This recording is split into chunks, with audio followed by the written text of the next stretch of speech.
Hi, I'm Stu from HiveMind Automation and welcome back to the Hive. In this video, we'll be taking a look at my brand new Samsung S9 49-inch ultra-wide monitor. Now, it might not be home automation related, but it is still tech, and I wanted to make a video about this particular display because when I was doing my own research for it, I couldn't find any reviews of this specific display by anyone else. On top of that, my plan for this year is to branch out into more than just home automation. So while I roll the intro, take a moment to subscribe and hit the bell icon so you don't miss out when I release new videos each week. And let's get started.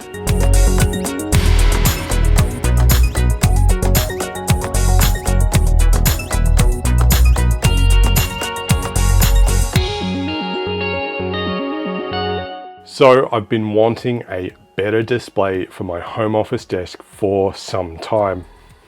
My old setup had three mismatched external displays, an Apple 24-inch LED cinema display and two 22-inch LG displays.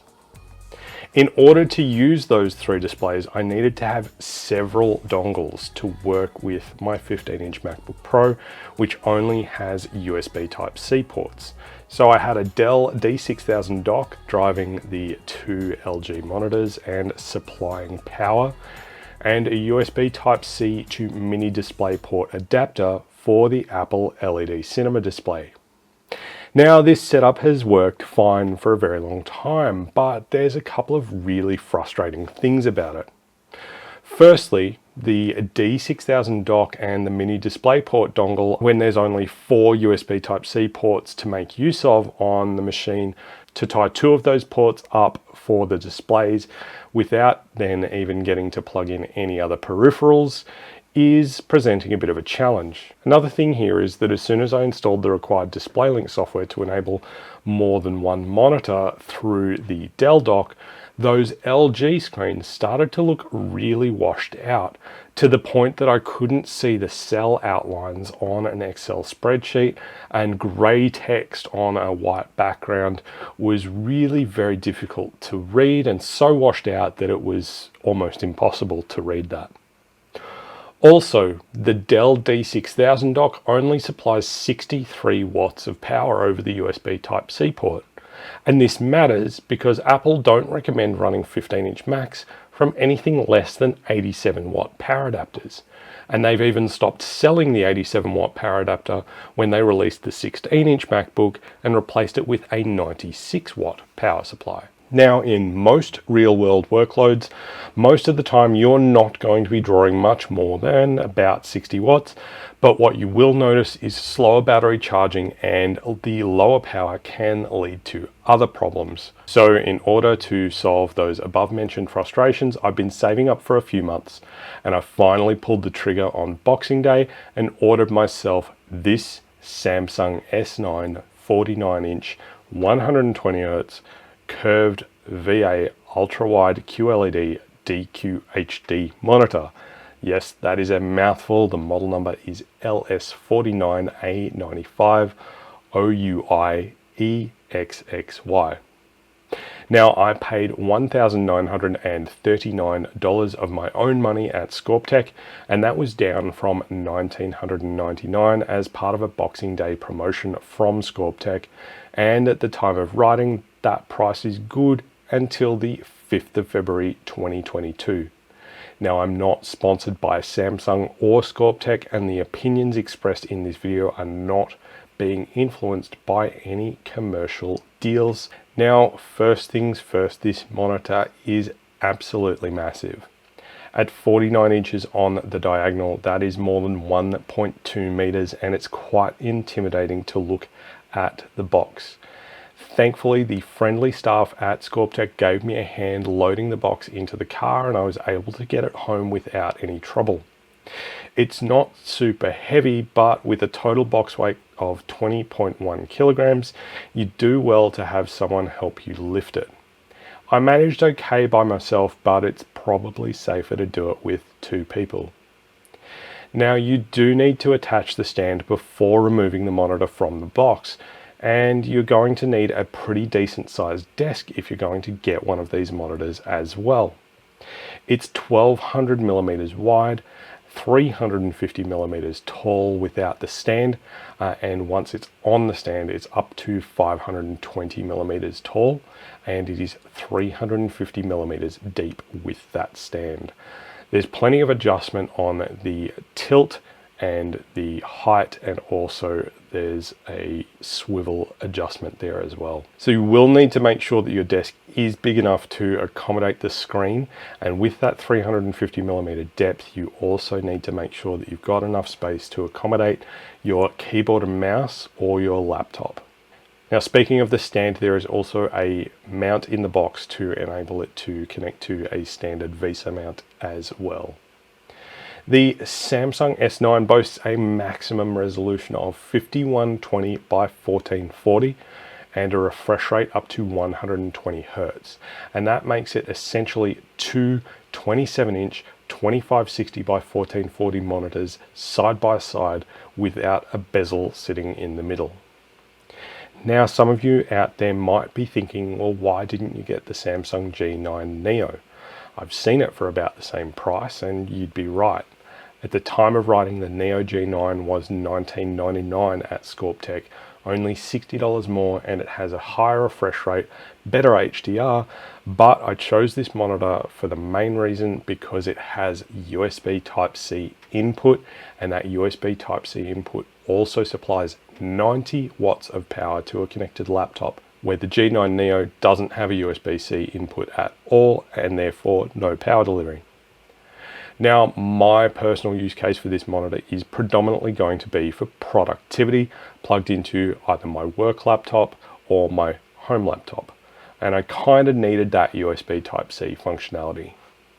On weekends, I'll easily be able to swap out my personal laptop and use it in the production workflow for making these videos. I did test out the display with DaVinci Resolve, my editing program of choice, and I have to say that I'm really impressed. I've often found myself struggling in DaVinci Resolve because of a lack of vertical space rather than horizontal space, but I didn't have that problem at all with this monitor. Everything feels a lot less cramped in the interface, even with all the inspector and media library windows open and side-by-side preview windows set up as well.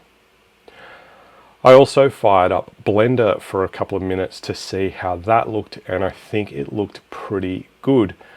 Unfortunately, my laptop struggles to render even simple scenes with cycles, but there's definitely plenty of room to open up multiple viewports to work in.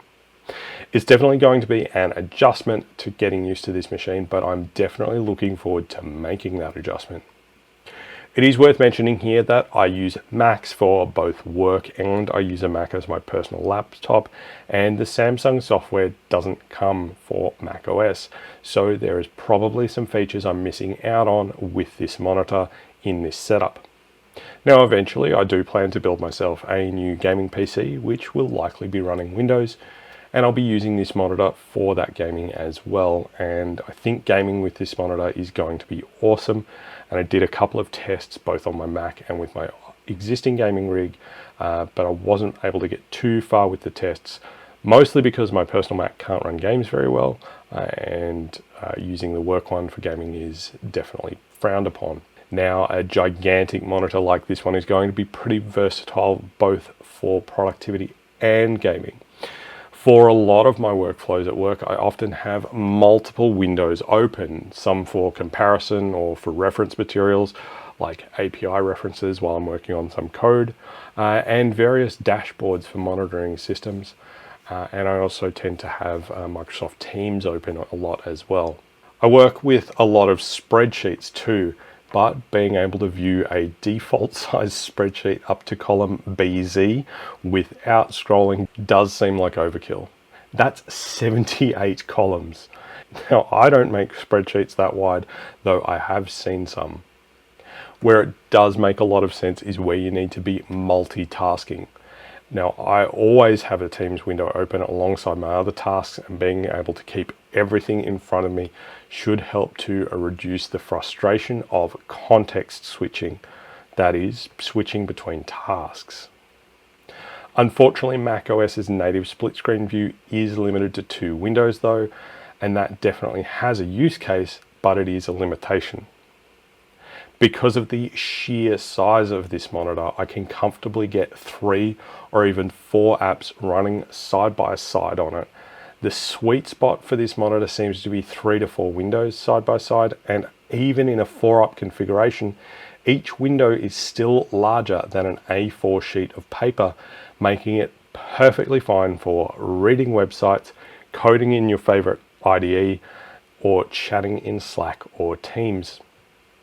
So far though, my favorite configuration is to have a center focal point with a big working window taking up the center half of the display as if it is a single 27-inch display, and then having 2 quarter-width windows, one on either side. And I think this is going to be the most productive layout for most of my workflows. To set this up easily on macOS, I did need to install a third-party tool to help me tile those windows horizontally. I found a tool called Rectangle. Rectangle is a free and open source tool that helps you manage your windows using keyboard shortcuts and drag and drop snapping. If you're using macOS and one of these monitors, or any other monitor for that matter, I can't recommend Rectangle enough, and I will put a link in the video description if you are looking for those functions for your Mac. On Windows, I believe the Samsung software opens up many of these Windows tiling options, and also the default window manager has some better options already. I didn't get an opportunity to set up the Samsung software, but I will test that out in the future. This Samsung monitor can also be set up in picture-by-picture mode, allowing you to take multiple input sources and split the screen in half.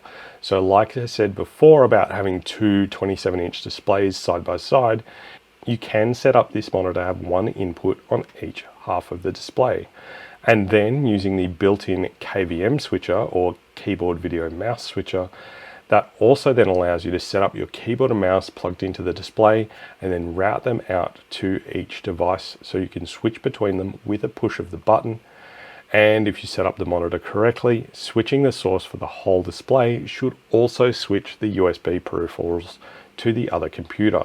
Speaking of buttons, there is a joystick style controller right underneath the power LED on the right hand side, and that provides access to the very easy to navigate menu, and 3 buttons to the left of that joystick controller allow you to access the source controls, enable or disable the picture by picture function, and when you're in the picture by picture function, switch the USB from one computer to the other.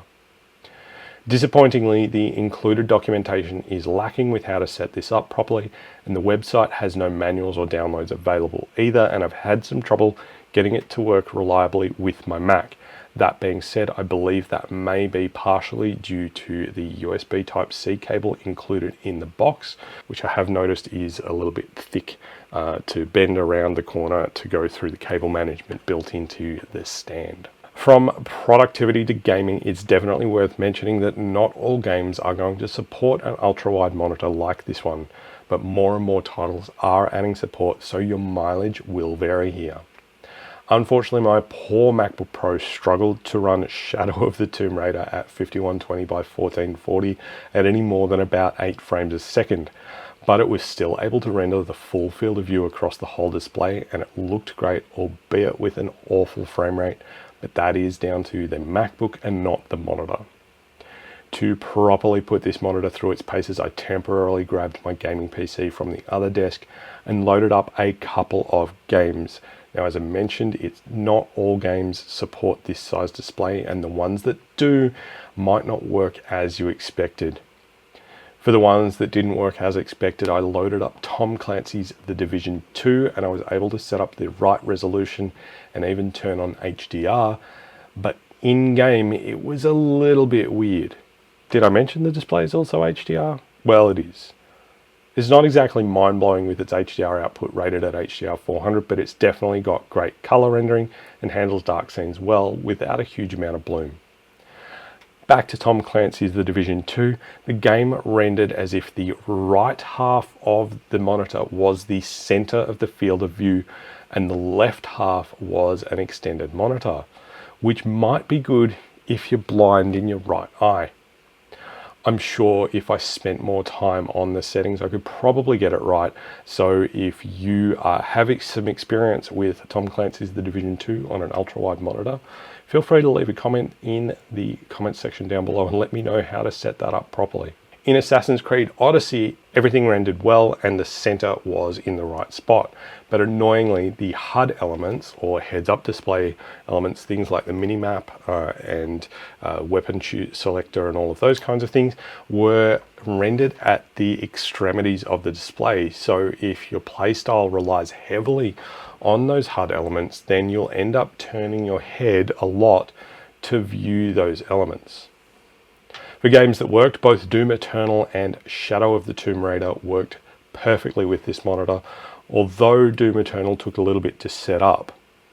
In gameplay for both games, the HUD elements render in the center half of the display, so you're not always turning your head to try and see what's going on, things like achievements, things that you picked up, etc.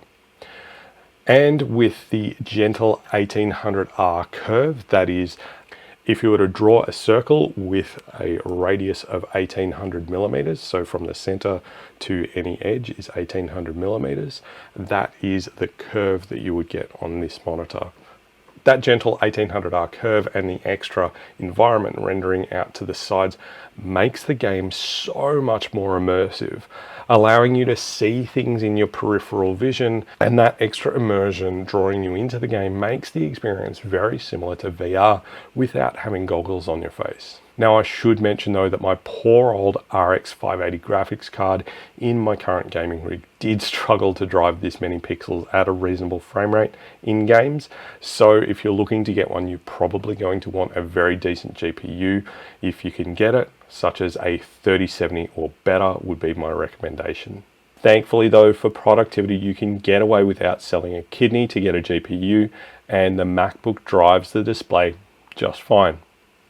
Something that I have noticed is that while it feels like I've got far more usable screen real estate, the overall width in pixels of this display does actually add up to less than my previous setup. Where the three displays were crammed into the upper tier of my desk here, there were in some cases they were holding on by a prayer. The 49-inch Samsung is actually physically smaller than the 3-monitor setup that I had previously, but it does provide overall more pixels. A quick back-of-the-napkin calculation suggests that I actually have less pixels horizontally, where previously I had 5,760, I now have 5,120, but the fact that those horizontal pixels are all continuous, not broken up by bezels, it feels a lot more efficient and cohesive than the previous setup. Vertically, I now have 1440 pixels all the way across the board, where before I had two displays at 1080 and the Apple LED Cinema display had 1200 pixels vertically. So to do the math on that, previously I had 1920 by 1200 plus two 1920 by 1080 for a total of 6,451,200 pixels. And now at 5120 by 1440, I have 7,372,800 pixels. Now you might be thinking that a setup like this does mean that you're going to be turning your head to look at stuff all the time, and you wouldn't be wrong. As I mentioned before, some games that render HUD elements outside of the center of the field of view, you'll be doing that. And also even in the 3 or 4 window wide configuration that I mentioned before, you absolutely will be turning your head. But for me, that's something that I was pretty used to with the 3-monitor setup that I had before. And it's not something that I experienced any issues with. I tend to work on something over here and focus on that, and then I'll work on something over here and focus on that, and then work on something in the center and focus on that. Now it is fair to say that I'm going to be underutilizing the features of this monitor for now while I get used to it and until I can build myself a new gaming PC. But for my productivity workflows, I'm actually looking forward to getting started back at work on Monday so that I can test this thing out in my work context and really reap the benefits. I've also been making use of this monitor in my upcoming 100 Days of Code challenge, which I started on the 1st of January as part of a New Year's resolution, if you like. and I'll be challenging myself to code for at least 1 hour per day in Python to really improve my Python skills, and I'll be making videos about my progress as I go. So if you are interested in seeing those Python coding videos, be sure to subscribe. I'll also be spending some time trying to hone my Blender skills in 2022, so I'll hopefully be able to start adding more explanatory animations to my videos as well. Being able to have tutorial videos on one side and my Python IDE on the other have made it a lot easier for me to work effectively when I'm learning these new concepts in Python and figuring out what I'm doing for this 100 days of code. So in summary, this 49-inch Samsung 5120 by 1440 32:9 aspect ratio monitor is not for everyone. But if you are looking for more immersive gameplay or a single productivity monitor with USB Type-C input that will charge your laptop at the same time, it is hard to go past this on. To be fair, at nearly 2,000 Australian dollars, it's not exactly cheap, and you could quite reasonably go out and get smaller gaming monitors for less money with better HDR, better refresh rates, and you could in fact go and buy two 27-inch 2560 by 1440 monitors for less money than this. But I really like the wraparound feel that it gives me, the lack of bezels in the center, and the fact that I only need one cable to hook up my laptop. I might do a follow-up video in a few months to let you know how I'm getting on with it if you're interested, and be sure to comment down below to let me know if you want to see that. That is all we have for this video, and I do hope that it helped you out in some way. Be sure to comment down below with a home automation or tech idea that you'd like to see me cover in a future video. Don't forget to follow HiveMind Automation on Twitter, Instagram, and Facebook, and those links are also in the video description. If you like this video, hit the thumbs up button down below to give it a like, and if you're not already subscribed, please think about subscribing now. While you're at it, hit the bell icon, you'll get notified when I release new videos each week. If you're in the market for a VPN provider, I've placed an affiliate link for NordVPN in the video description as well. I've chosen to partner with NordVPN because they've got the best infrastructure of any VPN provider that I've researched. They also have a strict no logs policy and servers all over the planet. On top of that, they've got apps for just about every platform around, including Windows, Mac, Linux, iOS, and Android. So no matter what platform you're using, you can protect your sensitive personal information while you browse the web, no matter where you are, whether you're at home or in a coffee shop or traveling. So get a VPN today and use my link below to sign up for NordVPN. Lastly, if you want to support the channel but you're not in the market for a VPN provider, there is a Buy Me a Coffee link in the video description down below, and contributions made through Buy Me a Coffee are put towards making more and better content for you to enjoy. Thank you so much for watching. I'm Stu from HiveMind Automation, and I'm looking forward to seeing you next time. Bye for now.